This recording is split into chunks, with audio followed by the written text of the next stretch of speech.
नमस्कार दोस्तों, bishop KG official channel में आपका स्वागत है। नारी का मान स्थापित किया सीता ने, कहलाए मर्यादा पुरुषोत्तम श्री राम।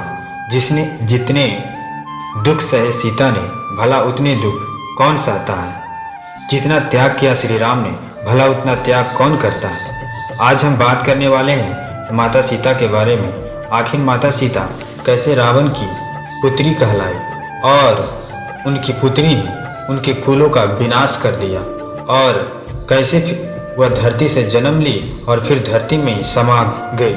तो उससे पहले आप हमारे चैनल को सब्सक्राइब नहीं किए हैं तो जाकर जल्दी से ऐसे ही इंटरेस्टिंग वीडियो देखने के लिए चैनल को सब्सक्राइब कर लीजिए। तो चलो स्टार्ट करते हैं। आपने रामायण में देवी सीता के बारे में जाना होगा कि वो भूमि से निकली थी और धरती माता की पुत्री थी, जो बाद में राजा जनक की पुत्री कहलाई थी। लेकिन आज हम आपको बताने जा रहे हैं कि माता सीता असल में दशानन लंकाधिपति रावण की पुत्री थी। रियली में सीता रावण और मंदोदरी की बेटी थी। इसके पीछे सबसे बड़ा रीजन है वेदवती। आखिर ये वेदवती कौन है?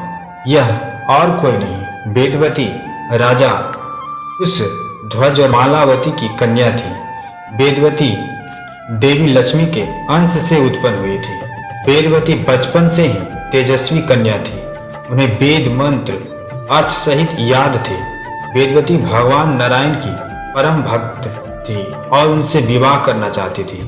जब वेदवती ने भगवान नारायण को पति रूप में प्राप्त करने के लिए वन में कठोर तपस्या की थी, तब एक दिन आकाशवाणी हुई कि अगले जन्म में भगवान विष्णु उनके पति के रूप में सौभाग्य प्राप्त होगा उनको। इसी बात को ध्यान में रखते हुए वेदवती तपस्या बंद नहीं करते हैं, और एक दिन की बात है, देववती भगवान विष्णु की पूजा करने के लिए गंधमादन पर्वत पर गई और पूजा करते हुए उसी रास्ते से एक दिन असुर राजा रावण उस पर्वत से होकर गुजर रहा था। तभी वेदवती पर उसकी नजर पड़ी और रावण वहीं पर रुक गया। रावण ने वेदवती की सुंदरता पर मोहित होकर विवाह का प्रस्ताव वेदवती के सामने रखा, लेकिन वेदवती ने उनके प्रस्ताव को ठुकरा दिया। विवाह का प्रस्ताव ठुकराने के बाद रावण को बहुत ही क्रोध आया, क्योंकि वह काम से पीड़ित वासना से पीड़ित था रावण, और उसने वेदवती का केस पकड़ लिया और वेदवती के साथ जोर जबरदस्ती करना स्टार्ट कर दिया। तब वेदवती क्रोधित होकर अपने तपोबल से कुछ समय के लिए रावण को जड़ बना दिया और अपने केस छोड़ाकर रावण को श्राप दिया कि एक दिन वह उसकी मृत्यु का कारण बनेगी और उनकी पुत्री के रूप में जन्म लेकर रावण का संहार और उनके कुलों का संहार करेगी। देने के बाद उन्होंने पर्वत से कूदकर अपना प्राण त्याग दिए। कई वर्षों बाद लंकाधिपति रावण दशानन की पत्नी मंदोदरी से एक पुत्री की प्राप्त हुई, लेकिन पुत्री को जन्म लेते ही रावण को यह ध्यान था कि हमें एक पुत्री की प्राप्ति होगी और वह हमें और हमारे कुलों का संहार करते ही, इसको मद्देनजर रखते हुए वह अपनी पुत्री को सागर में फेंक देता है। सागर में डूबती हुई वह कन्या सागर की देवी वरुणी को मिली और वरुणी ने उसे धरती की देवी पृथ्वी को सौंप दिया। और देवी पृथ्वी ने उस कन्या को, जब राजा जनक हल चला रहे होते हैं, तब घड़े में एक कन्या उनको मिलती है। राजा जनक और माता सुनैना उस कन्या को लेकर जनकपुरी चले जाते हैं। उसके बाद माता सीता बड़ी होती है और जनक उनका विवाह प्रतापी राजा अयोध्या के राजा राम से होती है।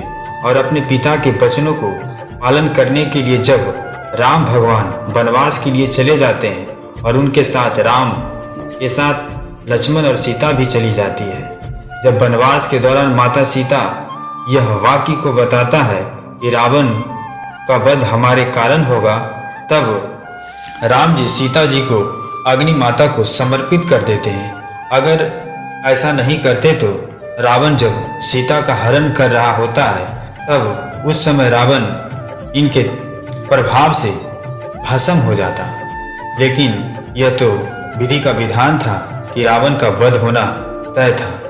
और एक दिन जब रावण सीता माता का अपहरण कर लेता है, तब रावण को यह पता नहीं होता है कि वह हमारी वही पुत्री है जिसको हमने जन्म लेते ही समुद्र में फेंक दिया था।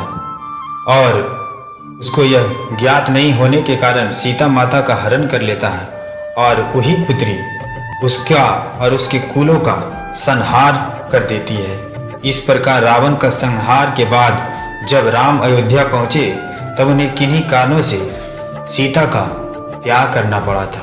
उस समय सीता ने अपना जीवन वाल्मीकि ऋषि के आश्रम में गुजारा और उनसे 2 सुंदर राजकुमार लव और कुश पैदा हुए। राम को यह बात जरा भी नहीं पता था कि उनके 2 शक्तिशाली पुत्र हैं। जब राम ने अयोध्या में अश्वमेध यज्ञ किया, तब अश्व को जब छोड़ा, तब दोनों राजकुमार ने उस अश्व को पकड़ लिया और कहा कि अपने राजा को बोलो कि हमसे युद्ध करें।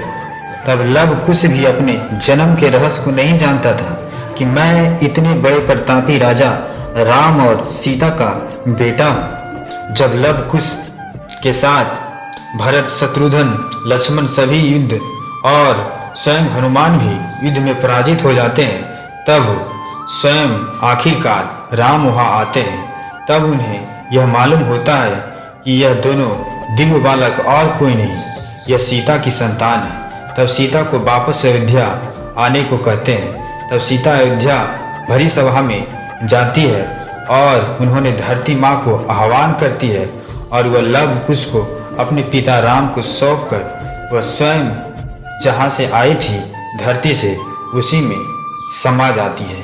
यह थी रावण की पुत्री की कहानी। यह कैसे रावण की पुत्री सीता कहलाई। तो थैंक यू दोस्तों।